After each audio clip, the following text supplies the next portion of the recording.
With us now is Susan Axelrod, and her book is With Love Quiches. She's a fabulous entrepreneur, a wonderful motivational leader, and I'm so thrilled that you're joining us now, Susan. Thank you so much for being here. Thank you. It's my pleasure. So Love Quiches, you've had this company for quite a while. Tell us about its early start.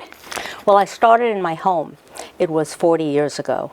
Now, 40 years ago, I was a pioneer.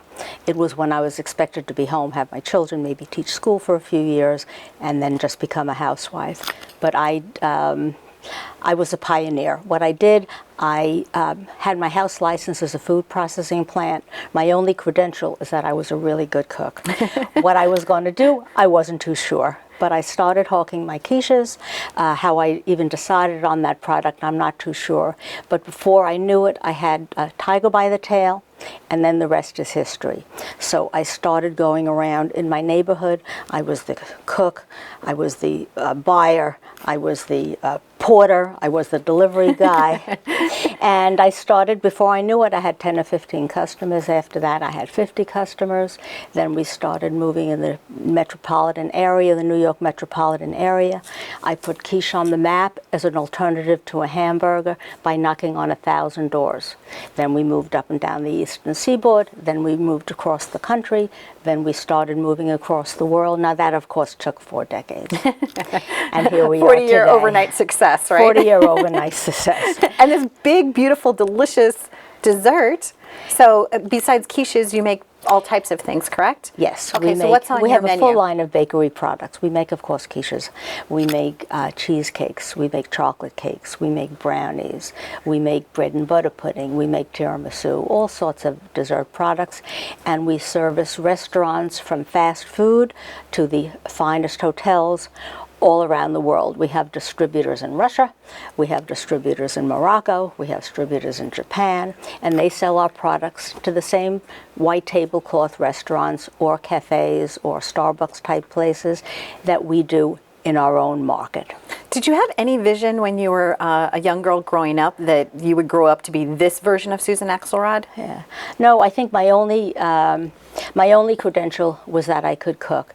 But what I did is I willed myself when I saw that I really had something. It was time to do something. It was time to move on, but I wasn't really sure what I wanted. So I willed myself to develop certain skills. And that made me a leader. You have to develop ambition. You have to be able to take a risk. You have to be able to make a decision. You have to be able to make mistakes. You know, they say if you haven't made a lot of mistakes, you're not trying hard enough.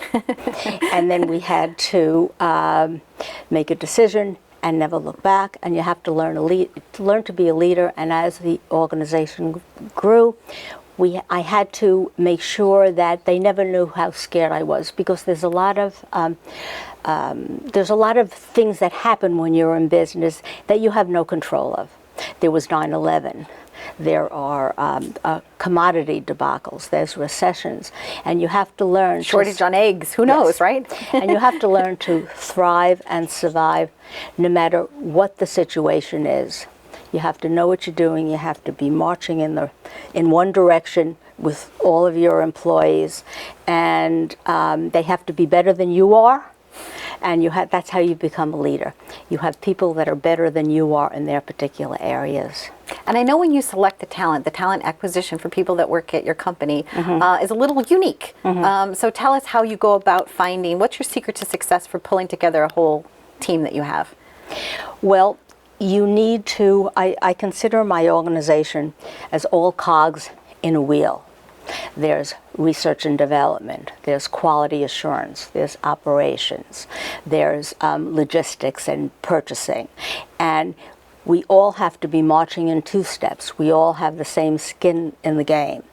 And if there's one cog that's weak, a weak link can bring the whole thing down. So we have to make sure we communicate, then we communicate some more, then we communicate some more. It's the executive team that sets the direction, but it's everybody else that's the meat and potatoes of what we do. And it's kind of a fun, well, you used a good food analogy there too, you know, meat and potatoes. But yeah, you don't want your quiche to flop, right? Exactly. So in order to have that success, did you put some of those items in your book? Tell us a little bit about the transition between being a successful entrepreneur like you are, running a multi-million-dollar company with 250 plus employees, right? Yeah. So tell us about the book. What made you decide to put it in the book? Well, first, my marketing department decided that I needed to reach a slightly larger audience because I've been asked to tell my story hundreds of times at industry conferences, at different organizations. I do mentoring and things along that line, and we wanted a slightly wider audience. And they thought it would help us sell our quiches and our desserts. And it hasn't worked? Yeah, and it has worked. So I started a blog called Susan's Sweet Talk, where that I still keep up, where I talk about business lessons, work-life balance lessons, things like that. And I also told the whole story of Love Quiches. And then the natural progression came the book, so that I can reach a wider audience and maybe inspire other people. I mean, if I could do it, anybody can, because I learned everything on the job. So I decided maybe I can inspire the next person, the entrepreneur that has a good idea, that has a dream and ambition. And that's one of the reasons I wanted to have you as my guest. I'm so honored that you're here, is that I see you as a person that has incredible integrity, and you have overcome so many challenges, and you just don't quit. You know what I mean? Like, you know, you joking around with the eggs and stuff, you know, you break a few eggs, okay, well, those eggs aren't good. You just buy some more eggs. So, well, sometimes you have to just do it. Yeah. Now, what is your favorite item on your menu? What's something that just tastes like home to you, that you just absolutely love and that you have a craving for? Well, I think I like our cheesecake the best. Okay. I love cheesecake. And actually, they love cheesecake in Russia also. They do? A lot of cheesecakes in Russia. You know, even where they hate us, they love our products. All over the Middle East, wherever it happens to be. Yeah. People like American desserts all over the world. It's amazing. Well, maybe it should be called, the sequel will be With Love and Quiches and Peace, right? Susan Axelrod. That would be a wonderful thing. And what is your website, Susan? How can people order your delicious desserts? The website is www.loveandquiches.com. Easy to remember. Yes, beautiful. Is there anything I didn't ask you that you wanted to share with me? Is there something new that's coming up next for you that you're so excited about? Well, what we're doing is we're expanding our mail order with another company that can fulfill for us, and so we're going to have more and more of our products available online. Right now, it's just the pre-wrapped brownies, blondies, oatmeal chewies, and things along that line. But we're doing more and more also with the airlines. They're one of our